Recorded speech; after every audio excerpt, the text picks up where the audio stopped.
Olá, o Momento Espírita tem a honra de receber novamente Reinaldo Leite. Ele é divulgador espírita, autor de algumas obras e psicografou outras de diversos espíritos.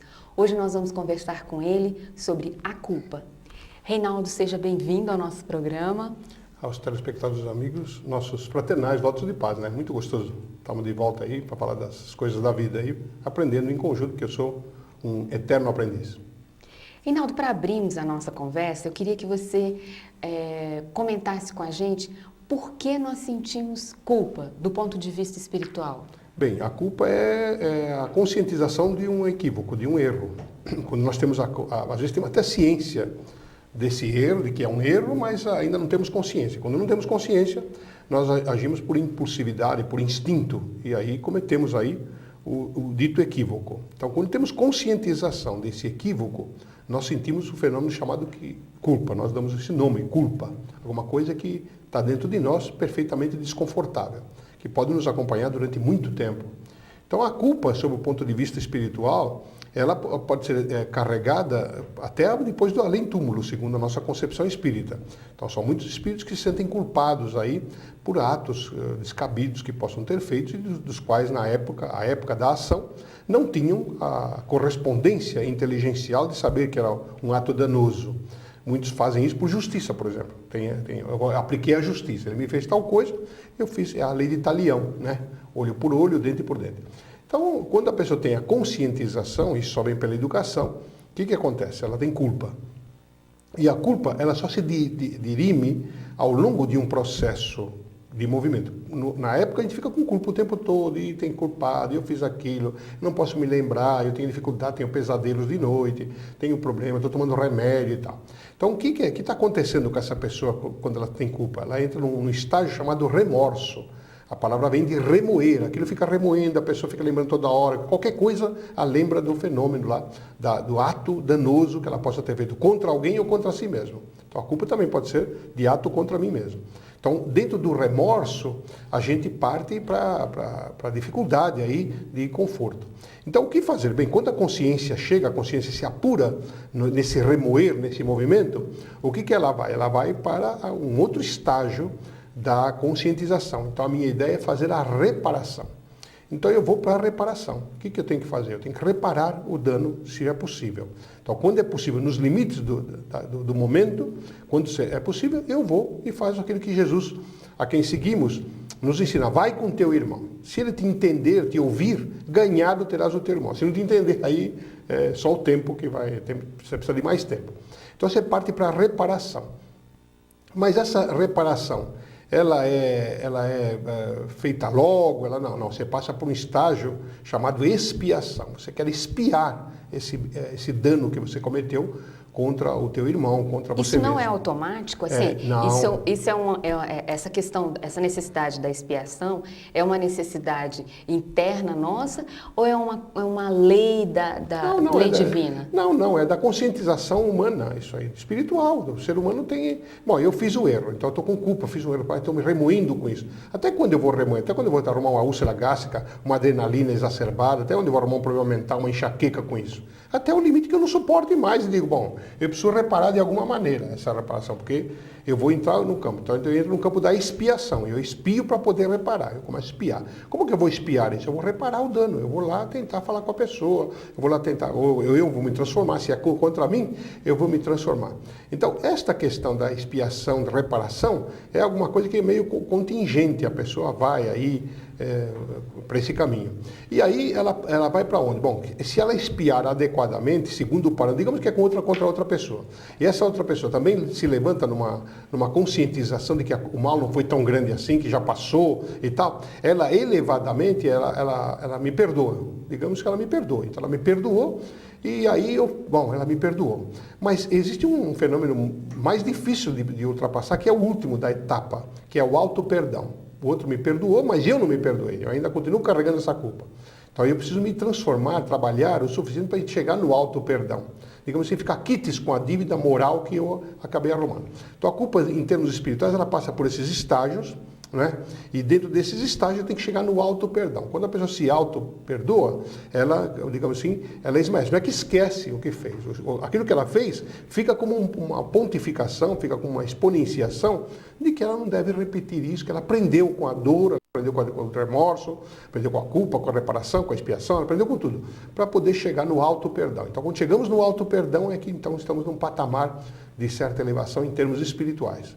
Eu estou falando de alguma coisa um pouco rápido daquilo que às vezes leva encarnações para poder chegar nessa coisa do auto-perdão. É bom você ter pontuado essa coisa de que é um processo lento, inclusive porque a minha próxima pergunta é para alertar as pessoas que a gente sabe da dificuldade de vencer uma culpa numa encarnação só, mas da alertada dos males que esse processo, né, desse sentimento pode causar. Eu quero que você exemplifique com os aspectos físicos, né, das doenças, enfim, e da dificuldade psicológica que o processo causa. O problema patológico nada mais é do que uma reflexão vibratória, né, uma impingência vibratória física de um dano moral que a gente tenha dentro de nós. Então a doença é do abuso que nós fazemos. Em vez de fazer o uso, nós fazemos o uso com abuso. Então abusamos do uso. Então quando fazemos isso, naturalmente o corpo que tem limitações, ele reflexiona esse tipo de coisa. A problemática é saber, muitas vezes, que eu estou pagando culpa de graça, eu estou tendo culpa de graça. Muita gente tem culpa de graça. Muita gente fica espiando e fica remoendo, uma coisa que está reparável. Nós estávamos em Portugal e, em uma certa ocasião, uma senhora começou a chorar no meio da palestra, chorou profundamente, eu estava falando sobre reencarnação, ela chorou muito, e aí ela disse que ela não era culpada de ter cometido 2 abortos, é o marido que exigiu esses abortos dela. Então, o que aconteceu? Bem, o marido estava no fundo, desencarnado, claro, estava no fundo chorando muito, e ela dizia, era culpa dele, ele que impôs essa condição, ou tu tiras os filhos pelas abortas, ou eu me vou. E ela ainda estava dependendo dele, achando que ele que era o ponto principal da vida dela. Ela fez os abortos e carregou isso durante a vida inteira. Então, veja, aí Maria Angélica, nossa mentora espiritual, disse, pergunte à nossa irmã se ela tem uma filha. Então, eu perguntei, a senhora tem filhos? Eu perguntei. Ela disse, tenho uma filha. Então, Maria Angélica perguntou, ela tem filhos, está casada, essa filha está casada? Sim, está muito bem casada e tem duas crianças com ela, 2 filhas. Ela tem que só minhas netas, são as luzes da minha vida. Então, Maria Angélica disse, são as filhas que voltaram pela mãe, voltaram as filhas que ela abortou no passado. Então, veja, ela estava carregando há mais de 30, 40 anos, carregando uma culpa de aborto que havia sido feito, que já estava sendo reparado pela lei divina, que oportunizou a ela, na condição de avó agora, a cuidar das netas como ela estava cuidando, que a filha trabalhava fora e coisas parecidas. Então precisamos tomar muita cautela quando carregamos esse negócio de culpa inútil, né? Porque ela é útil até o limite que eu me despertei. Despertei, às vezes a vida já reparou, já me propiciou a reparação, e eu ainda estou carregando aquele aborto que... Eu falo do aborto apenas como um exemplo forte, que mexe muito com mulher isso, como também qualquer outro tipo de problema que a gente possa ter que nos causa desconforto. Então, no mundo espiritual, nós temos que tomar cuidado que as leis são diferenciadas das nossas, né? Não é aquilo que os homens escreveram nos livros sagrados, porque os livros sagrados foram escritos por homens. Não importa se com inspiração divina, espiritual, isso não estou falando nada. Não discuto isso, mas foram homens que escreveram. Os registros foram feitos por mãos humanas e pensamentos humanos que se intrometeram no ensinamento e até na própria inspiração aí, teogônica, teológica e coisa parecida. Então, muitas vezes as pessoas carregam esse tipo de situações quando já estavam perfeitamente dispensadas disso e elas não se dispensaram. Então, veja, é o auto-perdão.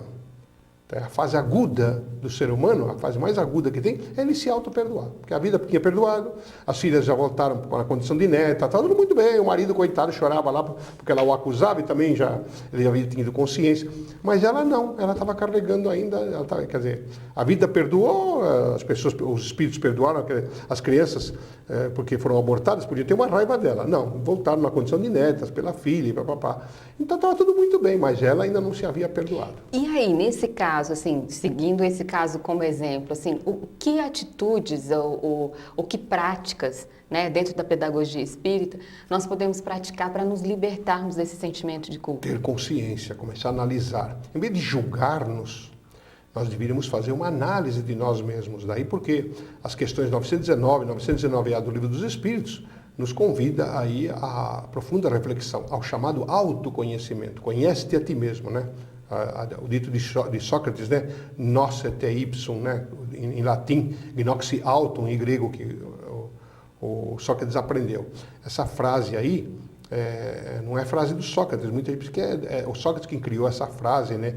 Nosse te ipsum. Não, um sábio da antiguidade já lo disse. O que ele disse? Ele disse que aquilo que ele leu. Ele estava no oráculo de Delfos, ele ia fazer uma consulta lá para a médium da época, um assunto dele particular, e quando ele entrou ele ia descer, porque era uma escadaria que tinha que descer, para ir num buraco, numa furna, onde a médium era uma garota, inclusive, que dava consultas, era um oráculo. Naquele tempo os médios eram chamados de oráculos. Então, oráculos porque eles vêm de ores, de falar, orac, de horas, que é aquele que fala. Então, ela dava orientações. E quando ele chegou lá, ele viu uma frase, e essa frase aí, gnoxi auton, né, conhece-te a ti mesmo. E aí ele foi fazer as profundas elucubrações e acabou criando a filosofia chamada maêutica, né, aquela que interioriza. Mas uma coisa que o pessoal não diz é uma segunda frase que estava embaixo, numa outra tabuleta, que é nada em demasia. Não é? Então essa frase pouca gente fala, mas ela estava escrita também embaixo, né? Gnoxi auton, depois tinha o nada em demasia. Esse nada em demasia é isso aí, a pessoa então carrega às vezes coisas que já estão reparadas, estão resolvidas. Então esse é o problema do auto perdão, a dificuldade, que a pessoa fala, não, eu paguei a dívida, mas continuo devendo na minha cabeça, por que eu fui dever, por que eu fui pagar? Mas já passou, já fez, segue adiante, né? A pessoa em vez de seguir adiante, não, ela fica ainda dentro do âmbito vibratório daquela coisa da culpa, e esse é um grande erro que traz enfermidades. Quando isso vai acabar? Quando a pessoa se conscientizar de que, bom, eu não devo nada, não sei porque eu estou preocupado, eu vou trabalhar para outra coisa, errei como qualquer um erra, todo mundo erra, aqui ninguém é perfeito, né? Então nós erramos mesmo e pronto, e seguimos adiante, porque com erro que a gente chega no acerto. Né? Dr. Kaufmann Keller, o grande pedagogo alemão, ele ensinava, tem que errar para acertar. Nós temos que errar, tem que experimentar. Então. Acertam logo na primeira, mas já inventam outras coisas para acertar de uma outra maneira e erram nessa outra maneira. Então o erro faz parte do acerto, ele é parte integrante do acerto. Portanto, o erro não é uma coisa ruim. A gente não tendo consciência de que é erro, a intenção é boa. Então nós temos boa intenção de acertar. Se erramos, aprendemos com o erro. Agora, ficar carregando meia-culpa, a vida já reparou, já fez, eu mesmo já reparei, mas eu carrego meia-culpa. Por quê? Porque ainda não me conheço o suficiente para poder me equacionar e não permitir aí eu ficar sofrendo por uma coisa que já está reparada. A propósito do erro e acerto, né, dessa pedagogia do erro e acerto, como é que a gente transita na vida nesse processo de aprendizado de erro e acerto sem se sentir culpada por ter errado? A problemática é você ter consciência do erro. Como é que você vai saber se você errou ou não? Você vai saber se errou pelo efeito. Você é causa de alguma coisa e o efeito dessa causa é danoso, ele é desconfortável, ele não é bem o que eu queria. Não é muito do jeito que eu estava pensando. Então ele saiu, isso não está legal. Isso é erro, você errou. Aí o que você faz? Você vai fazer de novo, de uma outra forma, para poder chegar no teu conforto. Então o acerto para você pode ser o meu erro, não é? Então muitas vezes aquilo que é bom para você não é bom para mim. Por quê? Porque as culturas espirituais são diferentes, cada um pensa de uma maneira, não é? No tempo passado nós aprendíamos que tínhamos que temer a Deus. Então, fulano tinha temor a Deus, Moisés tinha temor a Deus, Abraão tinha temor a Deus, Ismael, Isaac, Jacó, Esaú, eles eram tementes a Deus, tinham medo de Deus. Por quê? Alguém escreveu isso que tinha que ter medo. Porque naquele tempo se falasse, olha, Deus é amigo, Deus é pai, é irmão, né? As pessoas já achavam uma falta de respeito. Não é? E para muita gente hoje ainda, não é? No século XXI, ainda é essa coisa, que tem que ter medo de Deus. Olha, Deus vai te castigar. Deus, olha, você vai... Por que castigar? Nós somos criança, pô. A tua criança, quando erra, você castiga, você massacra a criança, você ensina, não põe o dedo na tomada. Não, neném, não, segura a mão. Assim a deidade faz mais ou menos assim conosco. Então nós somos crianças. Uma vez conscientizados disso, reincidir no erro, já é sofrer aí, já com o objetivo. Mas conscientizar-se do erro é o desconforto que a ação possa nos trazer.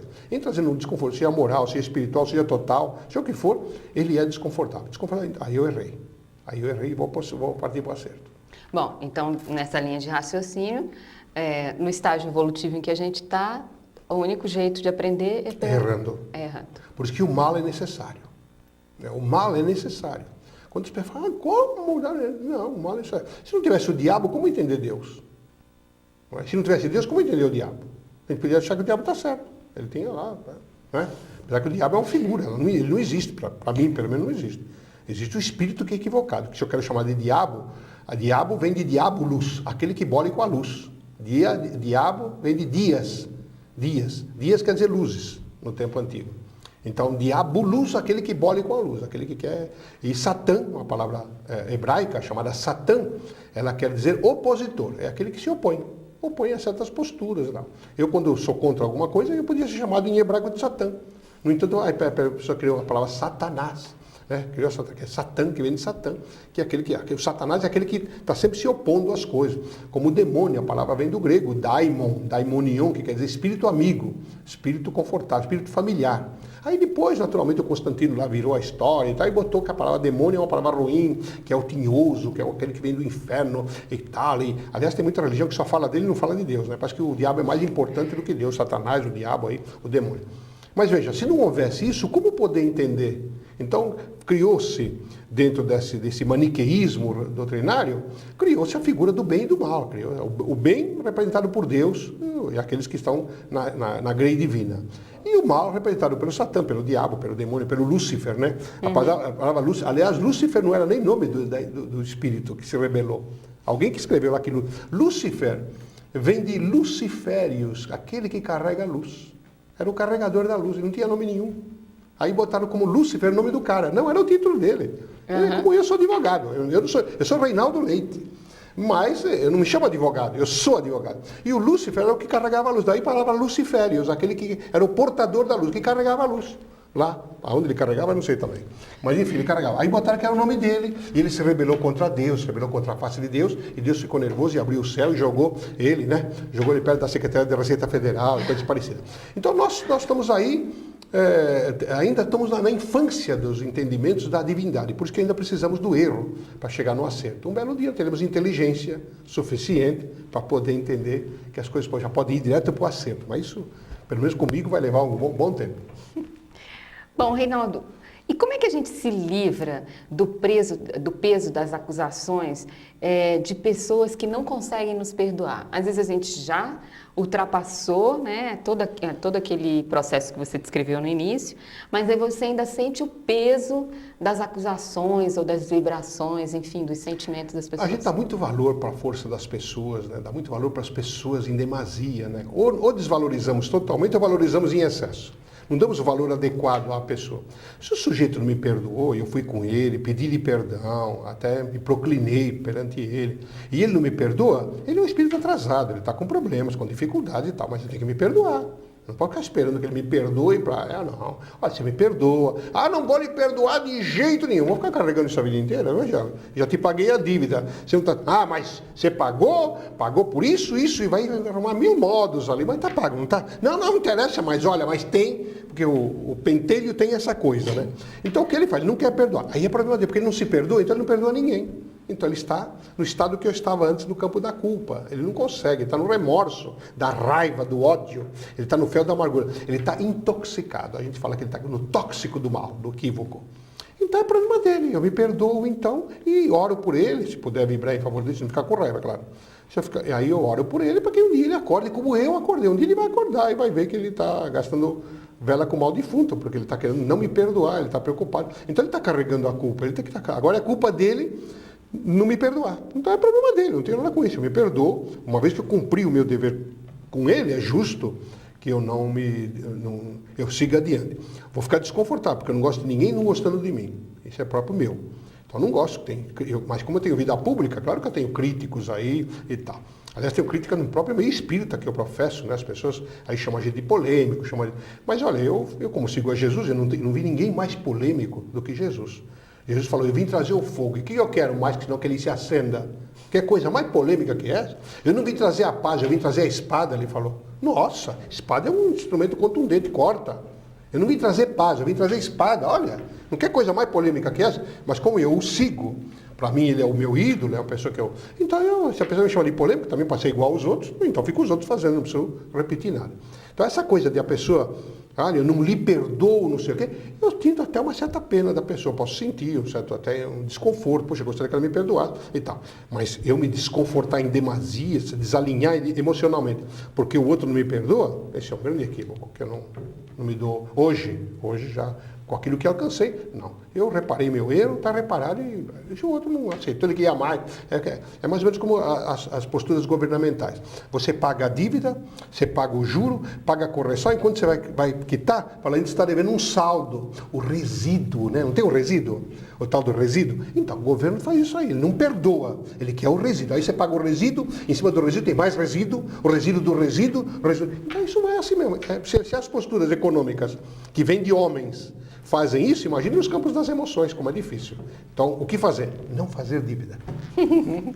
É difícil.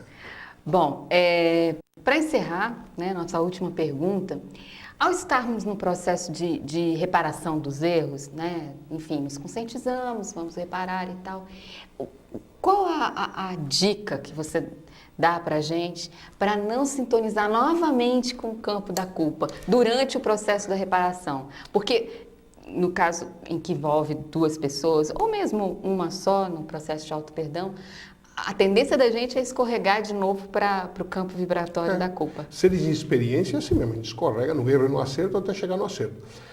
Nós já oportunamente já falamos aqui nesse programa a respeito do campo vibratório. Quando aprendemos a usar nosso sexto sentido, a nossa paranormalidade, a idade normal, um pouco mais além, que não tem nada a ver com religião isso, é uma questão física, uma questão de espiritualidade, nós não incidiremos em tanto erro. Ler no campo vibratório, saber, ter uma certa presciência, tentar analisar, tentar adequar todos os pontos fracos e os pontos fortes, os pontos equivocados e os pontos não equivocados daquilo que vamos fazer. Quando tivermos a questão da razão, por isso que nós temos a ratione, quer dizer, temos razão, que isso não é dado ao animal. O animal só tem instinto inteligencial, mas ele não tem razão inteligencial. Então, nós temos razão inteligencial. Então, quando a gente analisa, não age pelo instinto, nós temos diminuição desse erro. Então, é aí que está o ponto. Quando nós começamos a aprender a ler no campo, nós teremos mais confortos de marcha, nós teremos menos dificuldades para poder atingir os nossos fins elevados e nobres. Porque, afinal de contas, todo mundo tem um fim elevado e nobre. Quando o ladrão sai para assaltar, para matar, ele tem um fim elevado e nobre para ele. Na concepção dele, ele precisa sustentar a família, ele precisa se sustentar, ele quer tomar aquilo, ou ele tem uma doença, ele tem alguma coisa. E veja, ele está com bom propósito segundo a concepção dele, não a minha que sou vítima. E ele põe em jogo, porque ele não tem noção das coisas, porque ele põe em jogo uma das coisas mais importantes que Deus nos ofereceu dentro das suas leis, quando nos deu vida e inteligência, liberdade. E o sujeito põe a liberdade dele em jogo. Então ele fica preso, ele joga fora a liberdade dele para entrar na escravidão da cadeia. E quando está na cadeia, ele foge ou ele quer sair de qualquer jeito. Quando ele sai, ele faz tudo de volta para voltar para a cadeia. Por quê? Ele não tem educação, ele não faz por mal. É que ele não é educado. Então, no erro, nós temos que ser educados. E como educar? Olhando aí, até com um sexto sentido, um sentido maior, um pouco diferenciado, um estado alterado de consciência até, olhar melhor essa planície e ver que caminho nós vamos tomar para não cair no lago ou não cair no abismo. Seguir a vereda correta. Reinaldo, o Momento Espírita agradece a sua presença. Nós somos, como sempre, muito gratos por essas oportunidades para fazer essas modestas elucubrações, modestas, porém fraternais elucubrações aí a respeito dessas questões da vida. Então, é sempre um reiterado prazer nós estarmos juntos. Então, de novo, muita paz. Agradecemos você pela sua atenção e convidamos para o nosso próximo programa. Obrigada.